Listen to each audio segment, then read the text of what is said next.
So right, as I'm sure you probably all know, the media can be pretty stupid sometimes, and half the time the stories they come up with are just plain stupid. So for today's video, I thought I'd just basically take a look at the most stupid ones. So let's get right into this.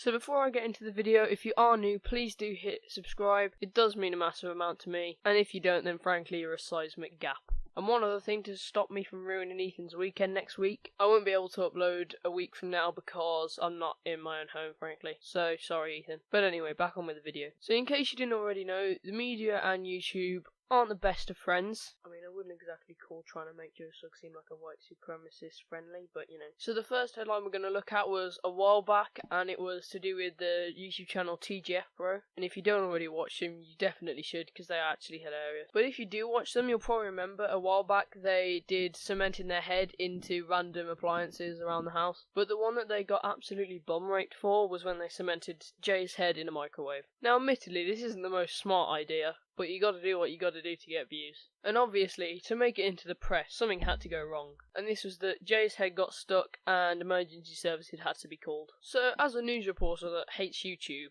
you're going to be all over this. I mean, this is just the kind of ammunition the media need to try and take down YouTube. And Jesus Christ, was it everywhere. Man cements microwave to head in Wolverhampton. Man cements his head in microwave, forcing firefighters to take an hour to get him out. British man cements head in microwave and nearly dies. You get the gist. I mean, even the Lad Bible were on this. And I'm not talking about the class account on Instagram, oh no. This was the Facebook Lad Bible. But by far the best thing on any of these articles was the first line of the one written by stuff.co.uk, because they made it sound like a fucking action movie. One man, his mates, and 7 bags of polyfiller left UK firefighters unimpressed.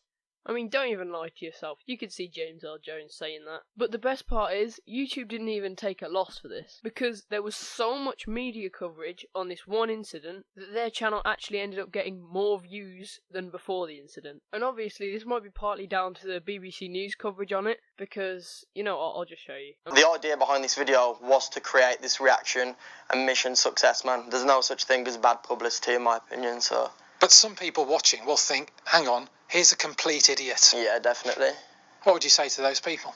Check out my other videos, got some good stuff on there, and they're all monetized, so... I mean, he clearly gives zero fucks anyway, so... But the next one I'm going to talk about was a lot more recent than that. It was only a couple of weeks ago, and it was about a kid who made a messy shirt out of a plastic bag. And for some strange reason, the heinous act of not paying the probably about £30 he would have to pay to get a normal messy shirt meant that the Taliban were hunting him down. And I think I came across this article first in one of my lessons, whilst Billy was looking at investing in a turtle. And I remember just laughing for a constant 5 minutes about this, and Billy telling me I was a terrible person. But for real, some of these terrorist groups need to get their priorities in order. I mean, you could be bombing a major political party or an influential building, but no, you've decided to hunt an 8-year-old kid wearing a plastic bag. And coincidentally, the people that wrote this article, Metro, they're also the same people that accused Joe Sugg of being a white supremacist. But don't worry, it's all good. The kid got an upgrade to an actual Argentina shirt. And funnily enough, while I was looking at the page of the article, there was another suggested article down the side which was just disgraceful.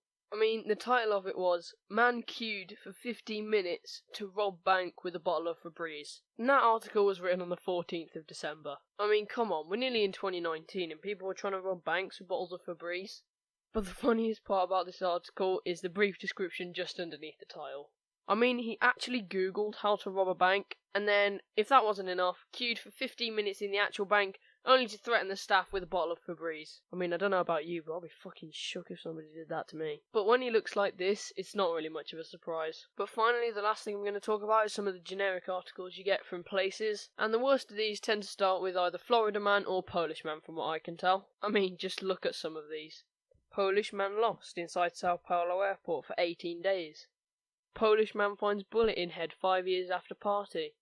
Polish man mistakes iron for telephone. Hang on a second. Let's just talk about the last one.